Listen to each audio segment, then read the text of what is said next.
My name is Olivia Bennett, 29, and I never thought I'd be cancelling my dream wedding 2 days before walking down the aisle.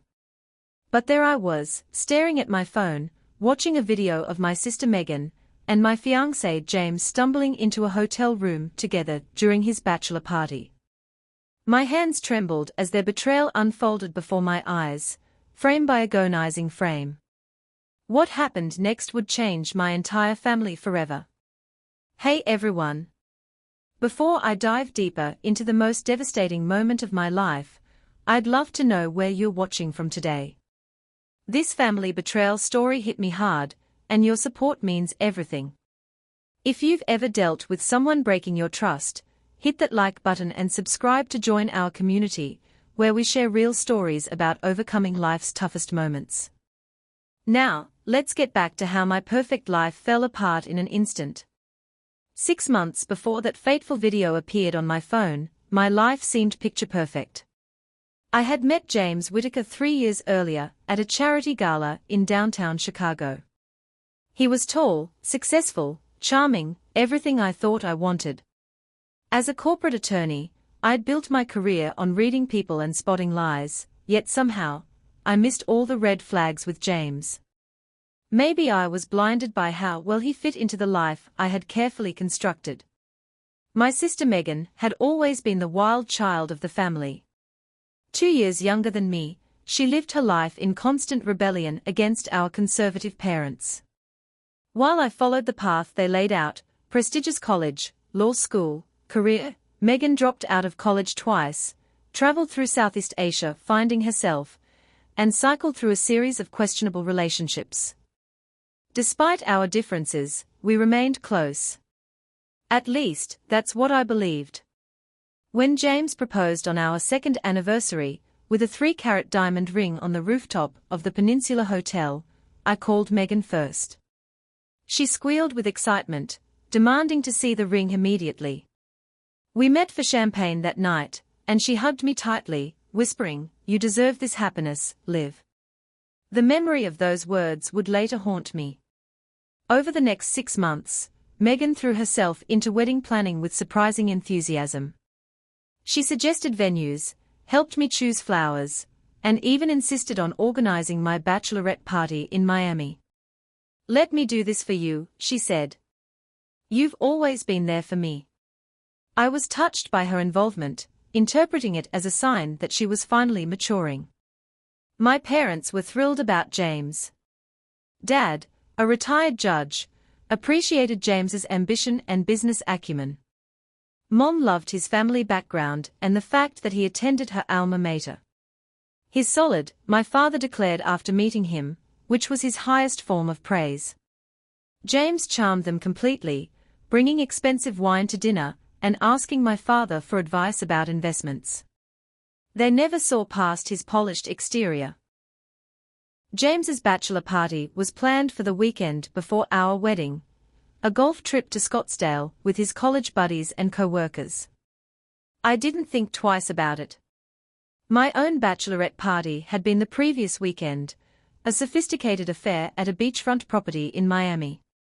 Megan had organized spa treatments, a private chef, and a sunset yacht cruise. Nothing tacky, she promised, knowing my taste. It was perfect, and I felt genuinely grateful for her efforts. The week before the wedding passed in a blur of final arrangements. Dress fittings, meetings with the wedding planner, confirming details with vendors. James returned from his bachelor party sunburned and quieter than usual, which he attributed to exhaustion and too much drinking.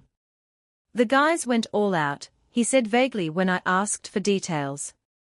I was too busy to notice how he avoided eye contact, or how he kept checking his phone nervously. Megan, too, seemed different after James returned. She cancelled our planned lunch twice, citing migraines.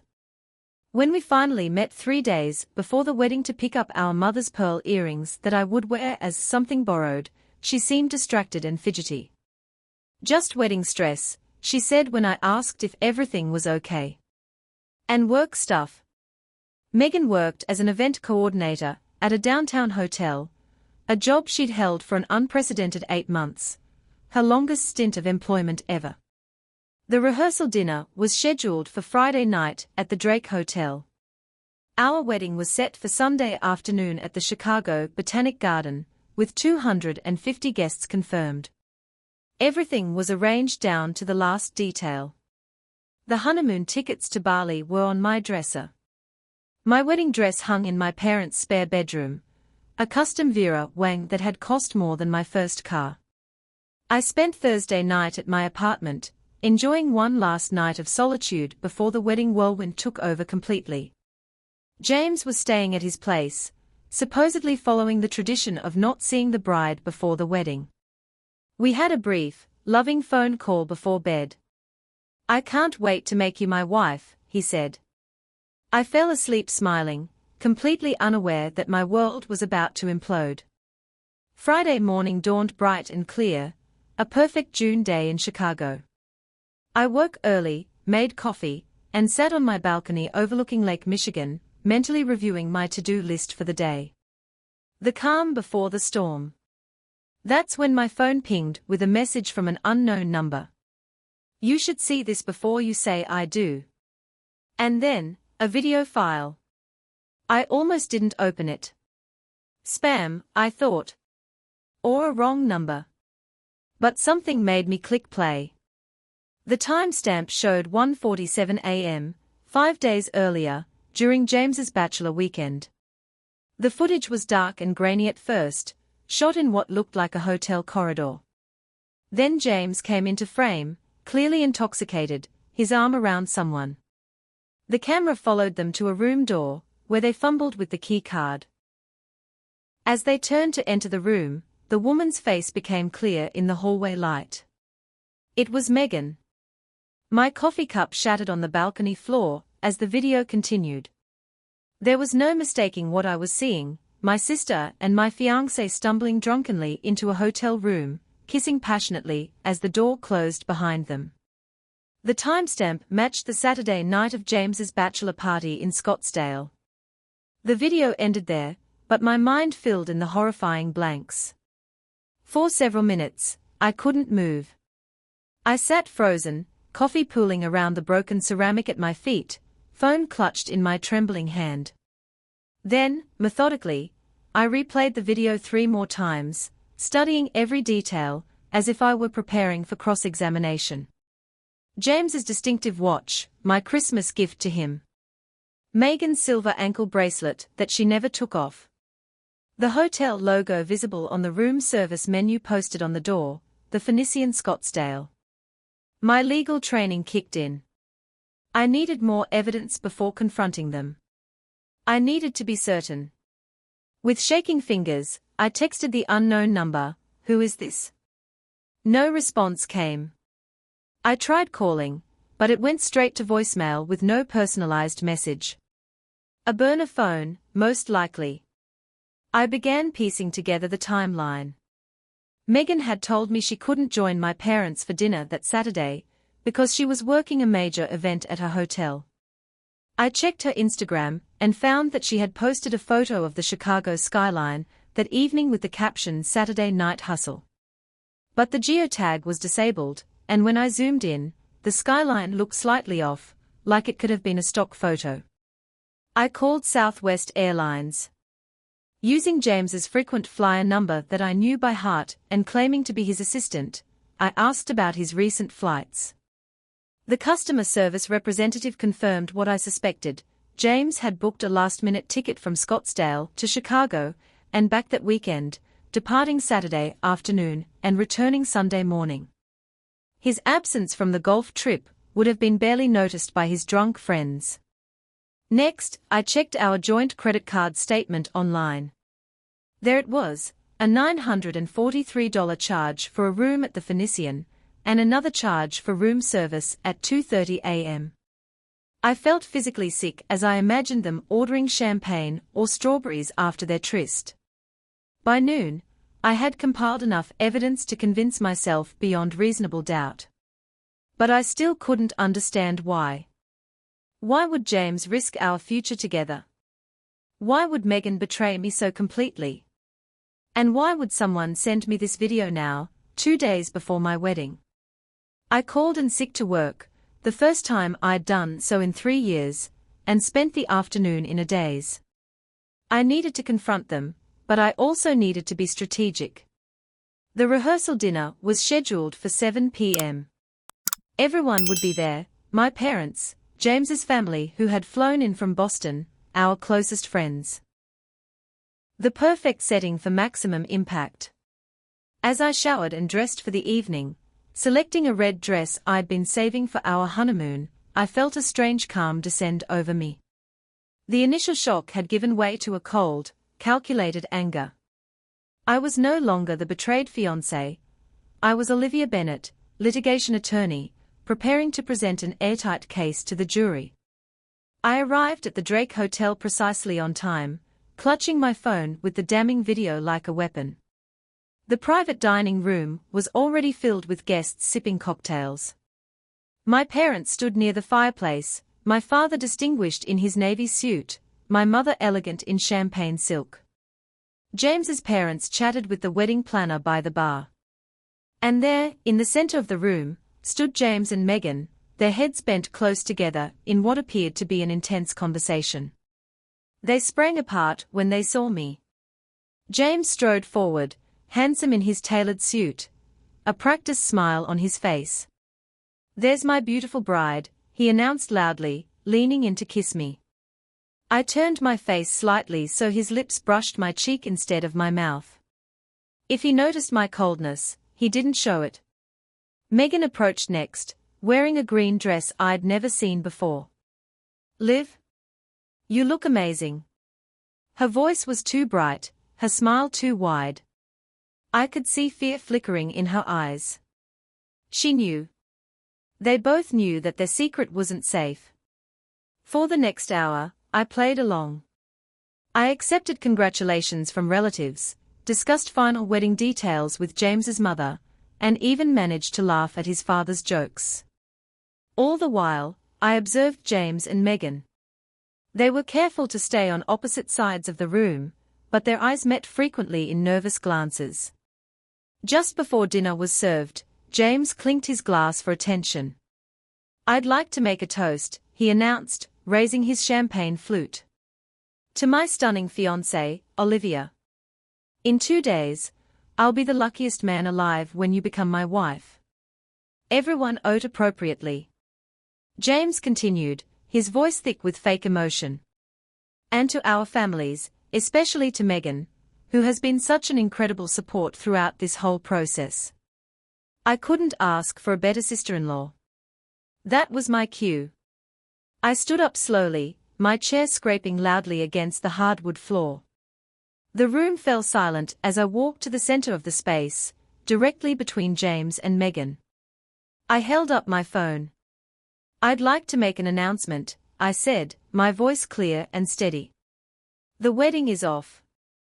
Gasps echoed around the room. My mother let out a small cry of distress. "Olivia, what are you talking about?" James stepped toward me, reaching for my arm. I stepped back. "I received an interesting video this morning," I continued, my eyes locked on his. "A video of you and my sister entering a hotel room together during your bachelor party in Scottsdale." I turned to Meghan, whose face had drained of all color. "A bachelor party that you, Meghan, were supposedly not attending because you had to work in Chicago." The room erupted in confused murmurs. James tried to speak, but I held up my hand. "Don't bother denying it. I've done my research. The Southwest Airlines flight you took from Scottsdale to Chicago and back. The hotel room charged to our joint credit card. The room service order at 2:30 a.m. I turned to address our stunned guests. "I apologize for the inconvenience, but I won't be marrying a man who sleeps with my sister." The silence that followed my announcement was deafening. For 3 excruciating seconds, no one moved or spoke. Then chaos erupted. My mother collapsed into a nearby chair, my father's face turned an alarming shade of purple, and James's mother began demanding explanations in her sharp Boston accent. Friends and relatives exchanged shocked glances and whispers, while the wedding planner frantically tapped on her tablet, presumably calculating cancellation costs. James recovered first, his lawyer instincts kicking in as he attempted damage control. "Olivia, you're making a terrible mistake," he hissed, grabbing my elbow and trying to steer me toward the exit. "We need to discuss this privately." I yanked my arm away. "We are well past private discussions, James. I think we should be transparent with everyone, don't you?" My voice carried across the room.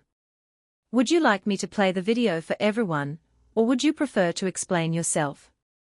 Megan stepped forward then, tears streaming down her face. "Liv, please, it wasn't what you think." "What exactly wasn't it, Megan?"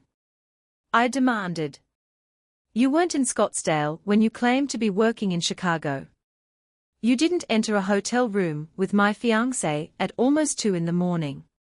You didn't betray your own sister days before her wedding." "It was a mistake," she sobbed. "We were both drunk, and what? You accidentally had sex with him." The rawness of my pain broke through my composed facade. "How long has this been going on?" James attempted intervention, his voice dropping into the soothing tone he used with difficult clients. "Olivia, listen to me. It was one night, a terrible lapse in judgment.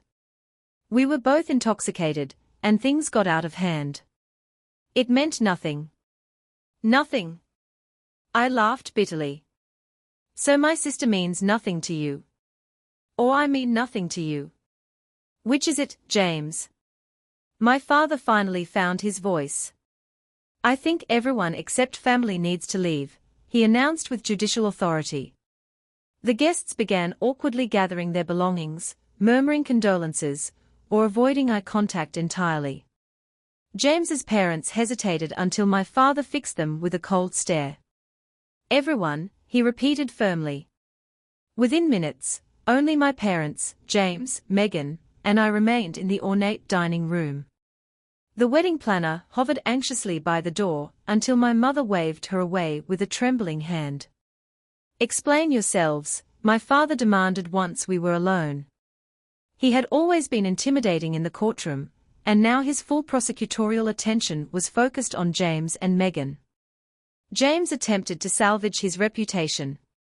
"Judge Bennett, Mrs. Bennett, I cannot express how deeply sorry I am about this situation. What happened was a momentary indiscretion that—" "Save it for someone who might believe you," my father cut him off. "I want to hear from Megan."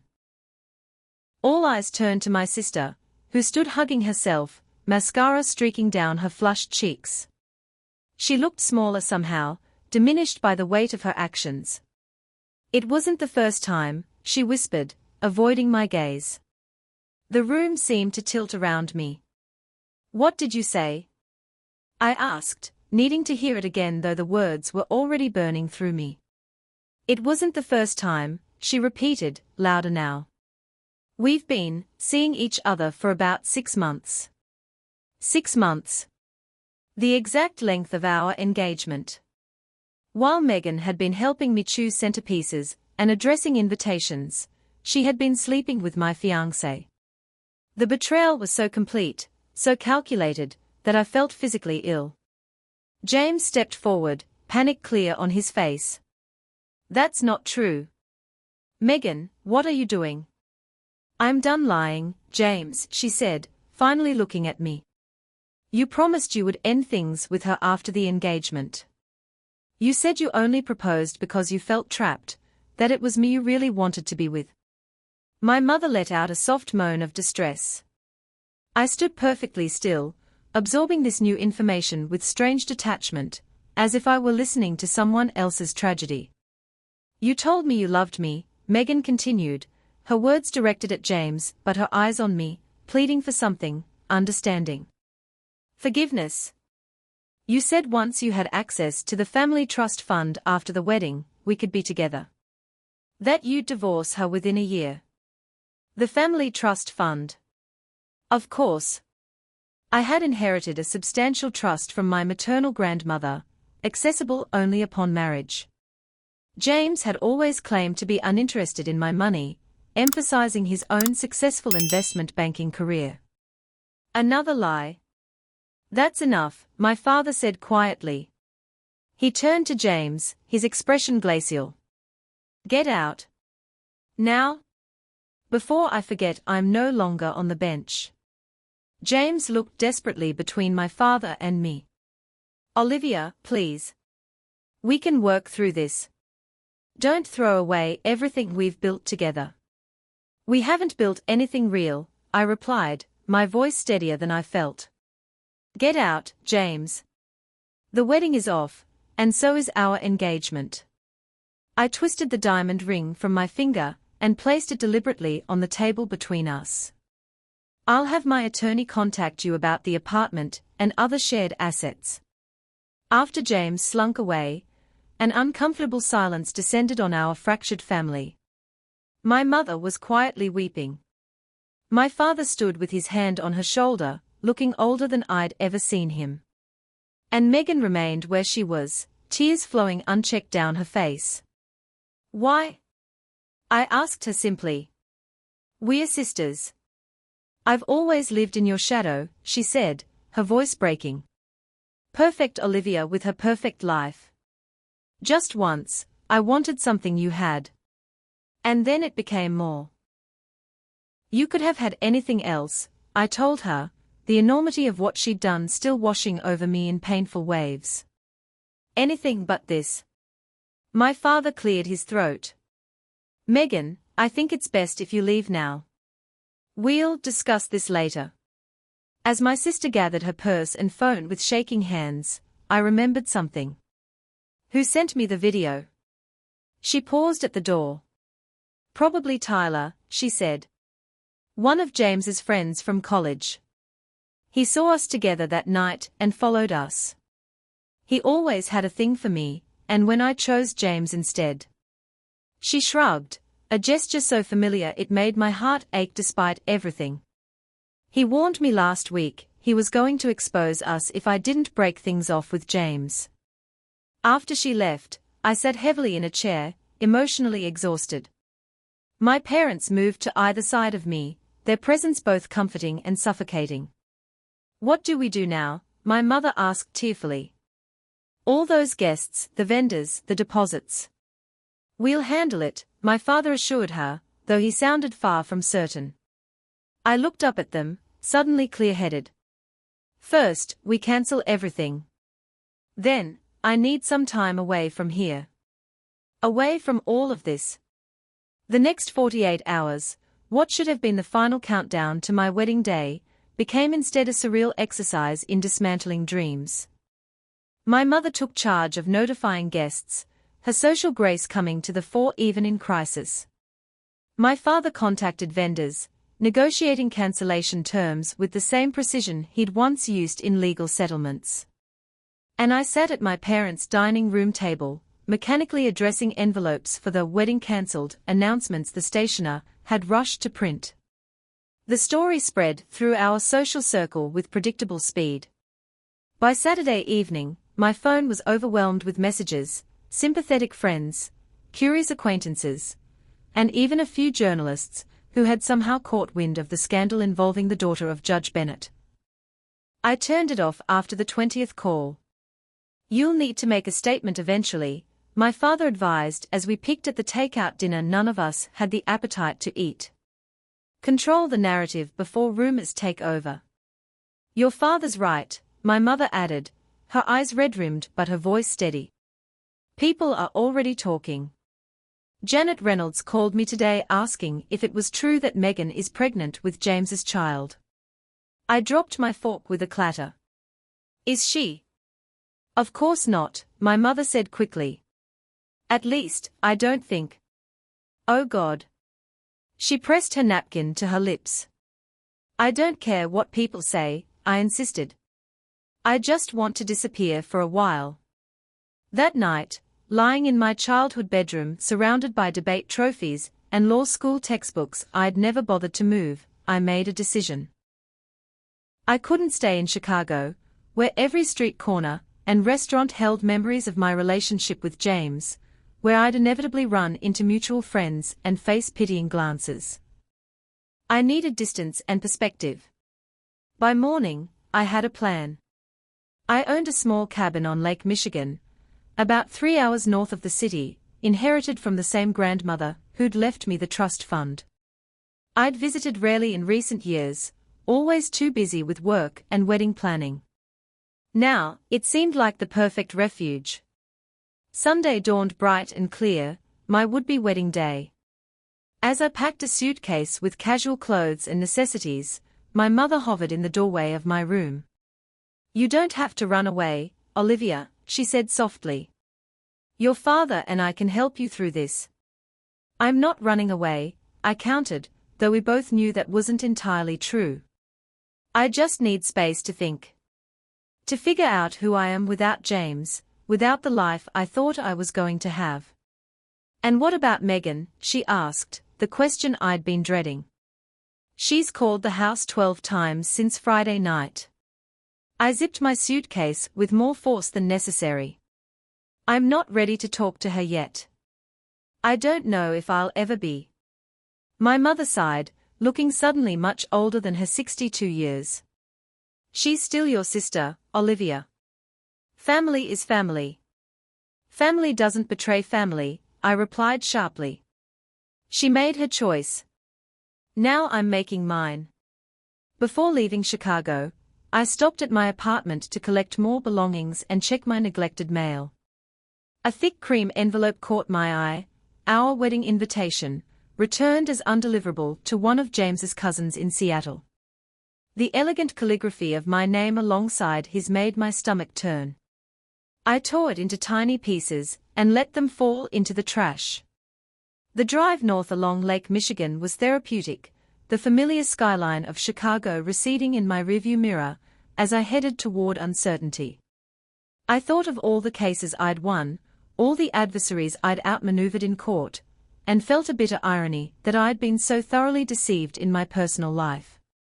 The irony wasn't lost on me. I prided myself on reading people, on spotting lies, yet I had missed the deceit happening right under my nose. The cabin was exactly as I remembered, a rustic 2-bedroom structure, with knotty pine walls and large windows overlooking the lake. It smelled of dust and disuse, but beneath that was the comforting scent of wood and water that had defined my childhood summers. I opened all the windows, letting the June breeze sweep through. As I unpacked and cleaned, a strange sense of peace began to settle over me. Here, surrounded by nature and memories from before I'd met James, I could think clearly for the first time since seeing that damning video. The betrayal still stung, a physical pain that caught me unawares at random moments, but the shock was wearing off, replaced by anger and determination. I spent that first evening on the cabin's small deck, watching the sunset over the lake with a glass of wine, contemplating my next moves. My leave of absence from the law firm was approved for 2 weeks, but I knew 2 weeks wouldn't be enough to rebuild my life. Maybe a career change was in order too. I'd always harbored a secret desire to teach law rather than practice it. My phone, which I'd reluctantly turned back on, pinged with a text message from an unknown number. For a moment, I feared it might be another explosive video, but it was just 4 words: "You deserve better." Tyler. James's college friend, the one who had apparently sent the video. I hesitated, then typed back, "Thank you for telling me the truth." His response came quickly, "I should have told you sooner. I'm sorry." This opened a floodgate of questions. "How long have you known?" I asked. "Suspected since New Year's. Saw them together at the firm's party. Confirmed during the bachelor weekend. James has always been selfish, but this was low, even for him." I remembered that New Year's party, how Megan had shown up unexpectedly, claiming she was meeting friends afterward at the same hotel. How James had disappeared for nearly 45 minutes, returning with the excuse that he'd been networking with senior partners. The signs had been there all along. "Why tell me now? Why not earlier?" I pressed. Tyler's response was illuminating. Tried to confront James first. Gave him chances to come clean to you. When he wouldn't, I warned your sister I'd expose them. She said you'd never believe me over her. So I got proof. The thought of this near stranger showing more concern for my dignity than my own sister or fiancé was both comforting and devastating. Our text conversation continued into the night. Tyler filled in more blanks. How James had bragged about the trust fund to his friends. How Megan had started showing up at their basketball games and happy hours months ago. How their affair had become an open secret among James's friends who were too loyal or too cowardly to warn me. Hey everyone, I know this story is getting intense, and I really appreciate you sticking with me through this emotional rollercoaster. If you're feeling the anger I felt in that moment, hit that like button to let me know I'm not alone. This betrayal cut deeper than anything I'd ever experienced, but what happened next would change everything. Before I continue, I'd love to hear in the comments if you've ever had to completely restart your life after a major betrayal. Don't forget to subscribe if you want to hear more real-life stories about overcoming life's toughest challenges. Now, let's get back to what happened next at the cabin. A week into my self-imposed exile at the lake cabin, I had established a simple routine. Mornings began with coffee on the deck, watching the mist rise off the water. I'd spend hours walking the shoreline, collecting smooth stones and driftwood, my mind gradually clearing with each step on the sand. Afternoons were for reading books I'd been meaning to get to for years, and evenings were spent preparing simple meals and watching the sunset. No emails, minimal phone use, no social media. The distance from my normal life was exactly what I needed. I had spoken with my parents every other day, brief check-ins to assure them I was all right. They respected my need for space, though my mother continued to gently suggest that I should eventually talk to Megan. Not yet, was my consistent response. The wound was still too fresh, the betrayal too profound. On the 8th day, I woke to heavy rain pounding against the cabin's roof. The lake was choppy, waves crashing against the shore and a rhythmic roar that matched my still turbulent emotions. I was curled up on the window seat with a dog-eared copy of Jane Eyre, finding strange comfort in another woman's tale of betrayal and resilience, when the sound of tires on gravel cut through the storm's noise. My heart raced as I peered through the rain-streaked window. A red SUV I didn't recognize had pulled up beside my car. For a wild moment, I thought it might be James, come to make some desperate plea for reconciliation.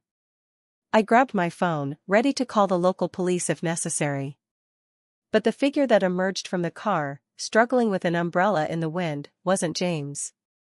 It was Tyler. I hadn't invited him. Our text conversations had tapered off after that first night, evolving from revelations about James and Megan to more general check-ins. He seemed genuinely concerned about my well-being, but I had been careful to maintain boundaries, never indicating where I was staying or suggesting we meet in person. I opened the front door as he approached, confusion and wariness warring within me. "Tyler? What are you doing here?"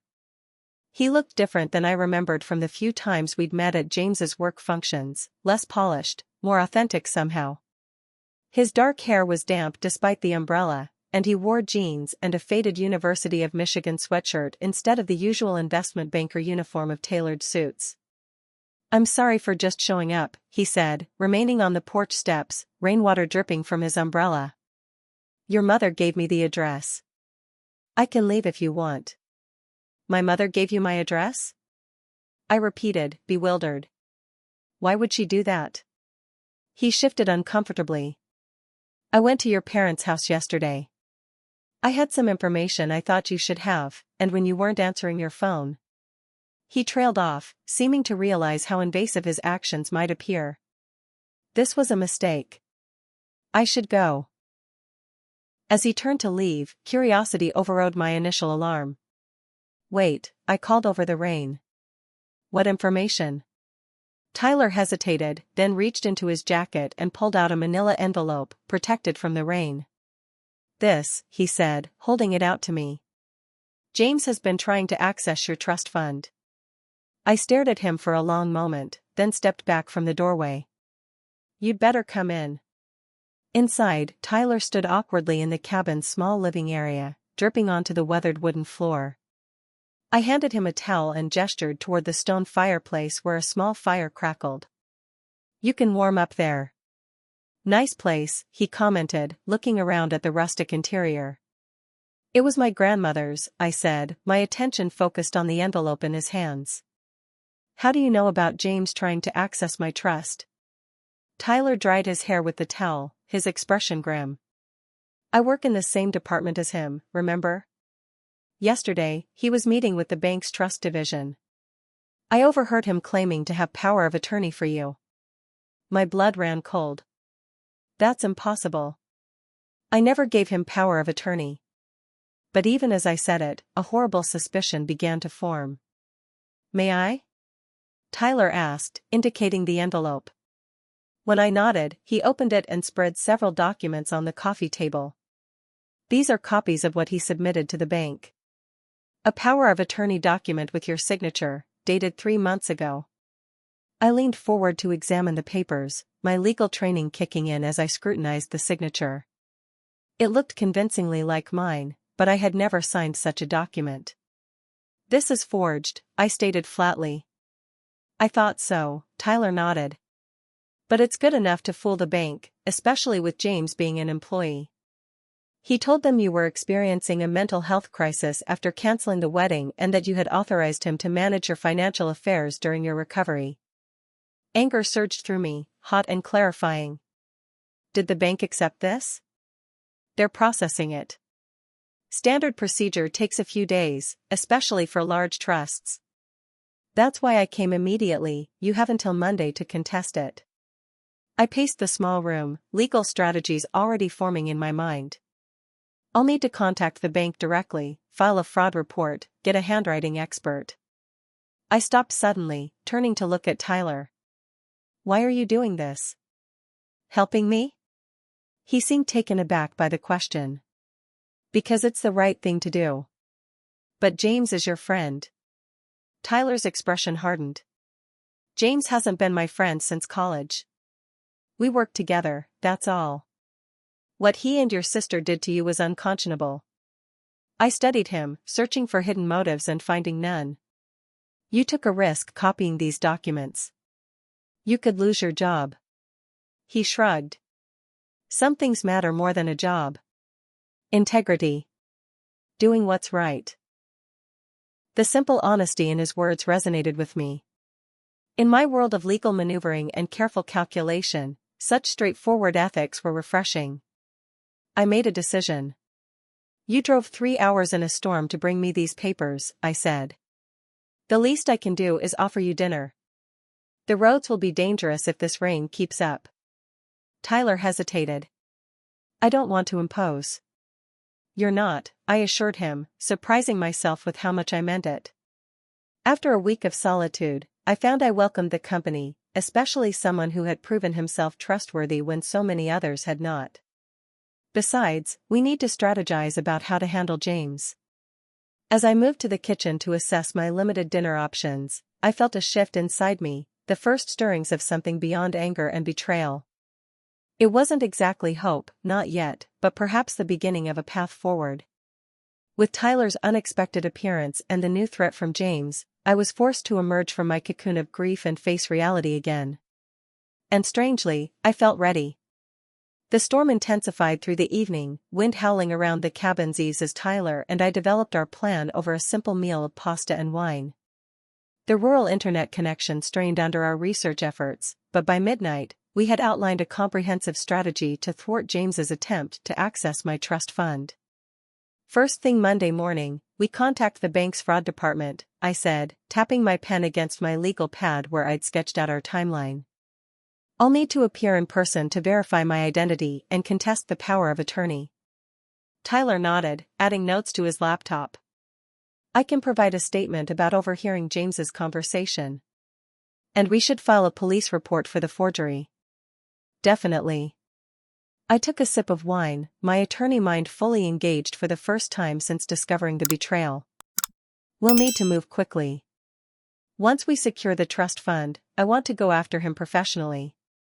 Tyler raised an eyebrow. You mean report him to the investment firm? Exactly. Attempting to defraud a client, even an almost spouse, violates every ethical code in financial services. He'll lose his license, possibly face criminal charges. He deserves it, Tyler said grimly. But are you prepared for how ugly this could get? James won't go down without a fight. I considered this, remembering how James operated in conflicts, always looking for leverage, for weaknesses to exploit. He'll try to paint me as unstable, vindictive. The jilted bride lashing out. We have evidence, Tyler reminded me. Hard evidence of forgery and attempted fraud. And we'll need more, I decided. What about your friend at the bachelor party? The one who took the video of James and Megan? Dave? He'd help, but the video only proves they went into a room together, not the financial fraud. I leaned forward, an idea taking shape. But it establishes a pattern of deception, especially combined with the Scottsdale hotel receipt and the flight records. We need to build a complete picture of who James really is. As we strategized deep into the night, I found myself drawing strength from Tyler's steady presence. Unlike James's flashy confidence, Tyler had a quiet competence that was genuinely reassuring. When the conversation occasionally drifted from our plans to more personal topics, I discovered a thoughtfulness in him that I'd never seen in my ex-fiancé. Why investment banking? I asked during a break in our planning. You don't seem like the typical finance bro. He laughed softly. I'm not. I fell into it after college because the money was good and I had student loans to pay. But I've been taking night classes in environmental law for the past year. Really? That's my specialty. My surprise was genuine. Why didn't I know this? It never came up at James's parties, he shrugged. He liked to keep work talk to a minimum around you. I processed this new information, wondering what else James had carefully compartmentalized in our relationship. So you're planning to switch careers? Eventually, Tyler confirmed. There's an environmental nonprofit I volunteer with. They focus on Great Lakes conservation. They've offered me a legal position once I finish my degree. Less money but more fulfilling, I observed. Exactly. Life's too short to chase only wealth. The conversation meandered through the night as the storm raged outside. We discovered shared passions for hiking, obscure documentaries, and classic literature, connections I would never have predicted with someone from James's circle. By the time we noticed the hour, it was nearly 3 a.m. You should take the spare bedroom, I offered, suddenly aware of how comfortable I'd become in his presence. The roads will still be dangerous, and we need to be sharp tomorrow to finalize our plan. The next morning brought clear skies and renewed determination. Over coffee, we refined our strategy further. Tyler would return to Chicago immediately to gather additional evidence from the office before James could cover his tracks. I would follow later that day, stopping first at the local police station to file a report about the forged documents. As Tyler prepared to leave, an unexpected awkwardness fell between us. I want to thank you, I said, walking him to his car. Most people wouldn't have gotten involved. Most people haven't seen what James is capable of, he replied. He hesitated, then added, there's something else you should know, Olivia. About Megan. My body tensed instinctively at my sister's name. What about her? She came to the office yesterday looking for James. They had a huge fight in the parking garage. Security had to intervene. About what? From what I overheard, she thought they were going to be together now that your engagement was off. James told her it was just a fling, that he never intended to leave you for her, he just needed her help to get to your trust fund. The revelation hit me like a physical blow. Megan had been used too, manipulated by the same man who had deceived me. It didn't excuse her betrayal, but it cast it in a new light. She was crying when security escorted her out, Tyler continued gently. Saying she'd lost everything, you, her family, and now him, for nothing. I absorbed this information in silence, unsure how to feel. Part of me took bitter satisfaction in Megan's pain, a dark, vengeful part one barely recognized. But another part, the part that remembered building blanket forts with my little sister during childhood thunderstorms, felt a complicated pang of empathy. "Thank you for telling me," I said finally. "It doesn't change our plan." "Of course not," Tyler agreed. "James still needs to be stopped." As we said our goodbyes, Tyler hesitated again. "Olivia, when this is all over, would you consider having dinner with me? Not to strategize or talk about James. Just dinner." The question caught me off guard. Under normal circumstances, I would have refused immediately. I was nowhere near ready for any romantic entanglement, especially with someone connected to James. But Tyler had proven himself different from James in every meaningful way. "Ask me again in a few months," I said honestly. "After we've taken care of James and I've had time to sort through everything." He nodded, respecting the boundary. "Fair enough. I'll see you tomorrow at the bank?" 9 o'clock sharp, I confirmed. After Tyler left, I packed my things with renewed purpose. My week of healing isolation had been necessary, but now it was time to fight back. James had underestimated me, assuming that heartbreak would leave me vulnerable and passive. He was about to discover how wrong he was. As I drove back toward Chicago that afternoon, my mind kept returning to the image of Megan being escorted from James's office in tears. Despite everything, she was still my sister. The thought brought no easy resolution, just a complex tangle of emotions I wasn't yet ready to unravel. One battle at a time, I reminded myself. James first, family complications later. When my phone rang with an unknown number, I almost let it go to voicemail. But something, perhaps the momentum of confronting difficult situations, made me answer. "Olivia? It's Janet from Eternal Moments Wedding Planning." The woman's voice was hesitant. "I'm calling about your cancelled wedding deposits." I sighed, bracing for news of non-refundable payments. "What about them?" "Well, this is unusual, but your sister came in yesterday. She paid all the cancellation fees personally," she said. Janet paused awkwardly. "She said it was the least she could do." The information settled like a stone in my stomach. Megan's event coordinator salary couldn't have covered even a fraction of those costs. She must have emptied her savings. It wasn't redemption, not by a long shot, but it was something. "Thank you for letting me know," I said, my voice carefully neutral. As I continued toward Chicago, I felt a shift in my resolve.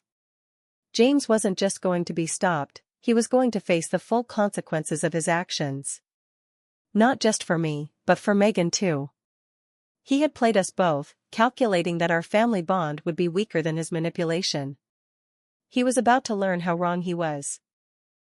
Monday morning found me striding through the gleaming lobby of Chicago Trust Bank, dressed in my sharpest suit, and carrying a briefcase full of evidence.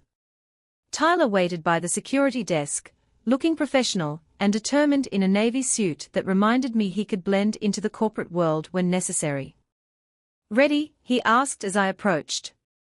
"More than ready," I confirmed, the weight of the past 2 weeks transformed into focused purpose. The meeting with the bank's fraud department was simultaneously tedious and satisfying. I presented my identification, verified my signature on legitimate documents, and methodically walked the investigators through the forgery evidence. Tyler provided his statement about James's conversations, supporting everything with dates and details that established a clear timeline of deception. "Ms. Bennett, we take these allegations extremely seriously," said Mr. Kaplan, the head of fraud prevention. "The attempted access to your trust has been flagged and frozen. We'll conduct a full investigation and cooperate with any criminal proceedings you choose to pursue." "I intend to pursue all available options," I stated firmly. "I've already filed a police report, and my next stop is the Illinois Securities Department to report Mr. Whitaker's ethical violations." As we left the bank, I felt a weight lifting from my shoulders. The trust fund was secure, not because I needed the money, but because James wouldn't profit from his betrayal. "One down," Tyler remarked as we walked to our next appointment. "How are you feeling?" Vindicated, I admitted. But we are not finished. The meetings that followed were exhaustive but productive. We met with detectives from the Financial Crimes Unit, provided statements to securities regulators, and even consulted with the District Attorney's Office about possible criminal charges. By late afternoon, the machinery of justice was fully in motion, with James firmly in its gears. We were having coffee at a small shop near the courthouse when my phone rang, my father's number. "Dad? Is everything okay?" I answered, suddenly concerned. "Olivia." His voice was grave. "James was just escorted from his office by security. He's been calling our house, demanding to speak with you. He sounds desperate." "He should be," I replied, catching Tyler's eye across the table. "His career is over, and he may face criminal charges. He claims you're making false accusations, that you're trying to ruin him out of spite." I had to laugh at the predictability. "I have documented evidence of forgery and fraud. Let him try to spin that." "I believe you," my father assured me. "Your mother and I are behind you completely. But there's something else." He hesitated. "Megan is here. She wants to talk to you." My throat tightened. "I'm not ready, Dad." "I understand. But she says she has information about James that might help your case. Something about other women." This caught my attention. "Other women?" "Apparently, you and Megan weren't James's only indiscretions. She's found others." I considered this. Additional victims would strengthen the case against James, establishing a pattern of predatory behavior rather than an isolated incident. "Tell her to document everything. Names, dates, any evidence she has. I'll have my lawyer contact her." "Olivia," my father said softly. "She's devastated. What she did was inexcusable, but seeing her now." He trailed off, the judge momentarily giving way to the father. "Just consider talking to her." Eventually, I conceded. But not today." After hanging up, I relayed the conversation to Tyler, who nodded thoughtfully. "James always had a reputation at work," he confirmed. "If Megan can find other women willing to come forward about his manipulation, it would eliminate any doubt about his character." By evening, news of James's professional downfall had spread through Chicago's financial district. 3 separate women had contacted my lawyer with stories similar to mine: promises made, trust violated, financial manipulation attempted or achieved. The case against him was building into an avalanche. When Tyler and I parted that night, the atmosphere between us had shifted again. No longer conspirators against James, we were now simply 2 people who had experienced something intense together. "I meant what I said about dinner," he reminded me. "No pressure, no timeline." "I'll think about it," I promised, meaning it. After the dust settles. 3 months later, on a crisp autumn afternoon, I sat on a park bench overlooking Lake Michigan. My life had transformed dramatically since that fateful video had appeared on my phone. I had left my corporate law firm to accept a teaching position at Northwestern's law school, specializing in ethics and financial crimes, a decision influenced by my recent experiences. My condo was sold, and I had purchased a comfortable townhouse in a quiet neighborhood, creating a fresh start free from memories of James. James himself had fled to Boston after being terminated for cause, his financial licenses revoked, and criminal charges pending. The last I heard, his parents were paying for his legal defense while distancing themselves socially from the scandal. And Megan, that wound was still healing, slowly. We had met twice, painful conversations that excavated years of resentment and rivalry beneath the surface of our sisterly bond. She had moved to Seattle for a fresh start, sending regular emails that I sometimes answered. Reconciliation, if it ever came, would be a long journey. A familiar figure approached along the lakefront path, Tyler, carrying 2 cups of coffee. Our dinner had eventually happened, followed by others. We were taking things slowly, both wary of rushing into anything after the chaos we'd witnessed.